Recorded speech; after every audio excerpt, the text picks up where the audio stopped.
Ya pemirsa, kembali kita akan membahas pidato Presiden Prabowo Subianto yang disampaikan di forum KTT D8 di depan para pimpinan negara Muslim berkembang tentunya. Mas Faisal, bicara mengenai kepentingan negara-negara yang hadir di KTT D8, mendengarkan apa yang disampaikan oleh Presiden Prabowo Subianto. Sudah tepatkah kemudian yang disampaikan oleh Presiden Prabowo Subianto di depan D8 menyampaikan mengenai hal-hal ini? Adanya persatuan, kerjasama yang erat, harus menyadari apa yang sebenarnya terjadi dengan umat Muslim secara global. Ya, saya menyambung apa yang disampaikan Bu Susi. Kalau menurut saya, sebuah negara menjadi berwibawa di panggung internasional itu ada 3 faktor. Pertama, kekuatan militer. Kedua, kekuatan ekonomi. Ketiga, profil dari pemimpin. Nah, Indonesia nggak punya 2 itu, militer dan ekonomi. Nah, faktor profil pemimpin inilah yang saya kira Prabowo akan mengedepankan itu. Oke, dan itu dimanfaatkan betul dan kemarin itu dalam dimanfaatkan betul kemarin. Makanya oleh Prabowo. Ditambah lagi, kita ini kan, kalau saya itu pernah menulis bahwa ada 2 target utama Israel, negara yang untuk punya hubungan diplomatik. Yang pertama Arab Saudi. Yang kedua Indonesia. Arab Saudi itu penting, kenapa? Karena dia kiblatnya umat Islam ada di sana, ada Mekah, Madinah, terus istilah ada Ka'bah di situ. Terus dia juga selain itu dia perekonomian terbesar di dunia Arab. Kalau Indonesia penting, kenapa? Pertama, Indonesia itu negara Muslim terbesar, moderat. Moderat itu yang ditekankan. Yang kedua ya pasar. Selain itu masalah pasar. Nah, apa yang disampaikan Prabowo ini memang Prabowo harus menyampaikan itu. Karena kita tahu ya, maaf, 10 tahun sebelumnya kan kita agak tenggelam lah untuk di panggung internasional. Nah, Prabowo mencoba memperbaiki itu dengan menampilkan dengan pidato-pidato yang tegas dan lugas. Ya, saya kira kepentingan negaranya pasti beda-beda. Indonesia punya, kalau dilihat dari 8 anggota D8 itu sendiri, ditambah lagi Azerbaijan. Itu kan kalau Indonesia termasuk negara terdepan untuk isu Palestina. Dan kita menurut saya sejauh ini paling jujur karena kita tidak punya hubungan diplomatik. Walaupun kita punya hubungan ya di bawah tangan adalah hubungan pendidikan, terus masalah pariwisata juga, terus masalah intelijen atau keamanan. Tapi kan kalau Turki sama Azerbaijan itu kan 2 negara yang punya hubungan diplomatik dengan Israel. Tentu sulit kalau misalkan Turki harus bersuara keras terhadap Israel. Maksudnya bersuara keras itu tindakan konkret ya. Kalau suara keras kan itu udah dilakukan Erdogan dari awal. Tapi setelah itu kan diam lagi. Dan Turki sama Azerbaijan itu kan punya hubungan bisnis yang ada kaitannya dengan Israel. Karena 40% pasokan minyak untuk kebutuhan Israel itu dari Azerbaijan. Dan disalurkannya lewat Turki. Makanya ketika perang Gaza kemarin tuh sempat ramai bahwa kapal-kapal dagang Turki itu tetap mengirim pasokan minyak yang itu dibutuhkan untuk BBM, untuk jet tempur atau segala macamnya itu. Untuk mesin-mesin perang Israel. Jadi persatuan ini akan sulit. Itu yang susah. Makanya saya 2008 itu nulis tesis itu bahwa Palestina itu cuma negara hayalan. Karena ya tidak akan, ya salah satunya faktor eksternal ini adalah tidak adanya persatuan dari para pemimpin negara Muslim karena beda-beda kepentingan nasionalnya. Oke, sebelum nanti ke Bang Philip, Bu Susi kembali lagi nih menarik membahas mengenai level kemudian kekuatan Indonesia yang coba direpresentasikan di depan KTT D8. Menurut Bu Susi, yang disampaikan oleh Presiden Prabowo Subianto ini termasuk cukup berani nggak sih Bu takarannya sebagai pemimpin umat Muslim terbesar moderat begitu di dunia? Berani dan tepat itu tergantung kepada audiensnya. Kalau audiensnya adalah orang-orang yang suka berantem, misalnya antara Iran dengan Israel atau negara-negara yang sudah mengadakan hubungan dengan Israel, lalu Turki yang merasa di atas angin karena sudah merasa agak menang di Syria dan akhirnya juga mungkin bisa menentukan nasib bangsa Palestina, tentunya bisa dianggap tepat kalau itu memenuhi kepentingan nasionalnya. Kan masing-masing negara kan akan mengupayakan agar national interest-nya itu terwujud ya. Kalau misalnya ada tiba-tiba orang yang 10 tahun lenyap, lalu muncul dengan seorang pemimpin yang menyatakan secara ekspresif tentang harusnya masyarakat Muslim begini begitu, tentunya mereka ada perhitungan. Mendingan jangan didengerin dulu, dianggap aja sepele dulu supaya dia tidak terlalu dominan, ngerti nggak? Karena dominasi Indonesia di antara negara Muslim kan masih diragukan, artinya kita dianggap Muslim yang tidak devout, tidak setia, tidak fanatik, cukup fanatik seperti orang Muslim seharusnya. Jadi kalau kita lihat bahwa orang Indonesia juga nggak dihargai sebagai TKI di Saudi Arabia atau di negara-negara Arab, banyak dianiaya dan sebagainya, itu kan mencerminkan bahwa reputasi kita kurang baik ya, kurang rosy ya. Harus dibikin reputasi itu baik sehingga ekonomi juga menjadi baik dan politik juga kita mempunyai tempat yang layak.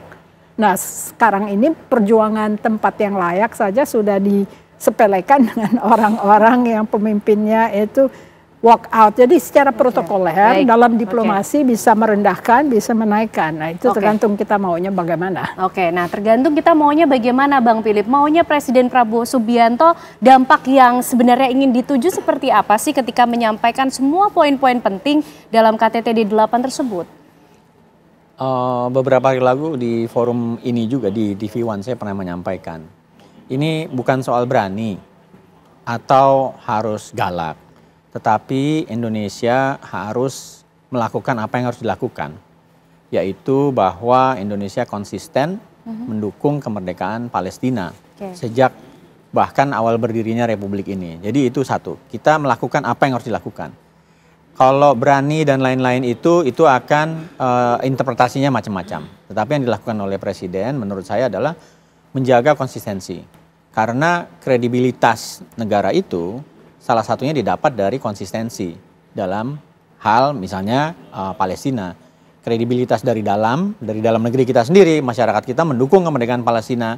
Dan juga dunia internasional tahu posisi Indonesia sejak dulu, mau voting di PBB atau di OKI dan lain-lain, itu adalah secara konsisten melakukan. Jadi menurut saya soalnya bukan berani atau nggak berani. Dan itu sudah dilakukan. Yang kedua, kalau boleh saya punya pendapat agak berbeda dengan Mbak Susi. Hari ini bisa Mas Faisal mungkin bisa koreksi saya kalau salah.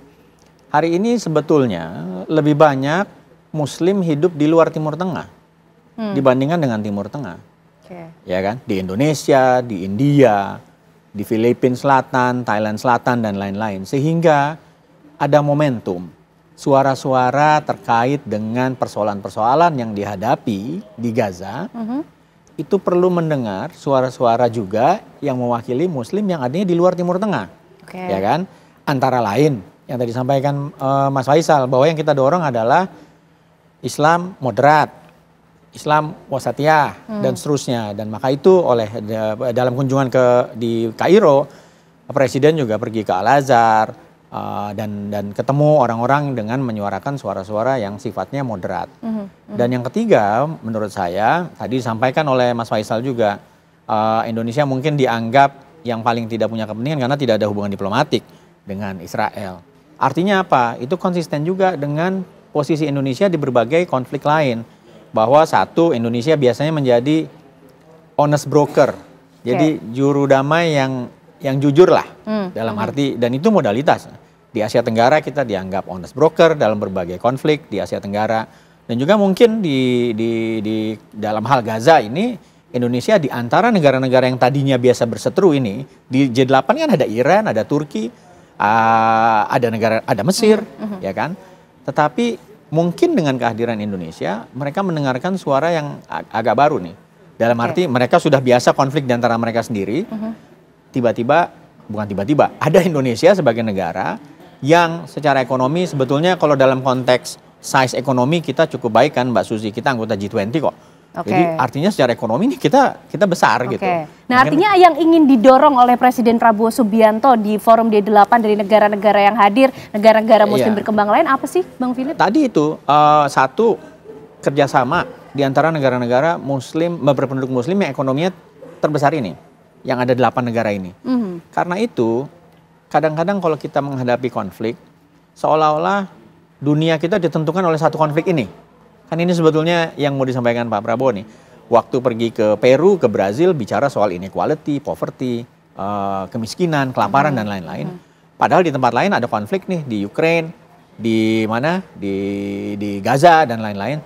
Mata tertuju dan perhatian energi kita tertuju pada konflik. Padahal di sisi yang lain, kita tetap harus membangun. Dan mungkin dengan kerjasama ekonomi, justru orang-orang yang sedang berkonflik ini akan menyadari pentingnya kerjasama ekonomi, sehingga dia bisa mengesampingkan konflik. Ya kan? Untuk mendorong perdamaian, untuk mendorong gencatan senjata, bahwa ada sebetulnya kepentingan-kepentingan ekonomi yang tidak haram untuk didiskusikan dalam konflik resolution. Ya kan? Mungkin, Bang Faisal, mungkin Turki punya leverage juga karena ada hubungan ekonomi dengan Israel misalnya. Sementara Indonesia berperan sebagai juru damai yang honest, tidak punya kepentingan karena tidak ada hubungan diplomatik. Mungkin leverage-nya di satu sisi nggak banyak, tapi di sisi yang lain justru modalitasnya sebagai honest broker itu mungkin bisa dikapitalisasi. Ini kan baru meeting pertama. Presiden juga baru pertama kali ke D8. Pemerintahan baru berjalan satu bulan. Sehingga tentu saja nanti ada follow up. Tetapi yang disampaikan oleh Presiden di D8 itu menurut saya adalah sebuah modalitas baru bagi Indonesia dan juga mungkin bagi teman-teman yang di Kementerian Luar Negeri atau teman-teman yang bergerak di conflict resolution atau di forum-forum multilateral yang lain, itu bisa dengan konsisten menyampaikan gitu bahwa Indonesia di berbagai forum internasional konsisten. Satu, paling tidak menghentikan kekerasan. Kalau perlu nanti ada peacekeeping operation. Yang kedua, bantuan humanitarian tidak boleh berhenti dan tidak boleh dihalangi dan lain-lain karena yang paling pertama menderita adalah masyarakat yang tidak bersenjata. Dan karena itu adalah menjadi kepentingan kita untuk membantu dan Indonesia punya track record bagus dalam hal peacekeeping operation. Dan itu yang secara konkret disampaikan oleh Presiden. Baik, kita juga nanti masih akan mengupas lagi pidato dari Presiden Prabowo Subianto. Nih Mas Faisal juga, apakah sudah cukup efektif yang disampaikan oleh Presiden Prabowo Subianto ketika bicara di depan negara-negara Muslim lain yang juga punya kedekatan tentu dengan saudara-saudara kita di Palestina. Tapi dijawabnya nanti ya Mas Faisal ya, usai jeda Apa Kabar Indonesia Malam masih akan kembali untuk Anda.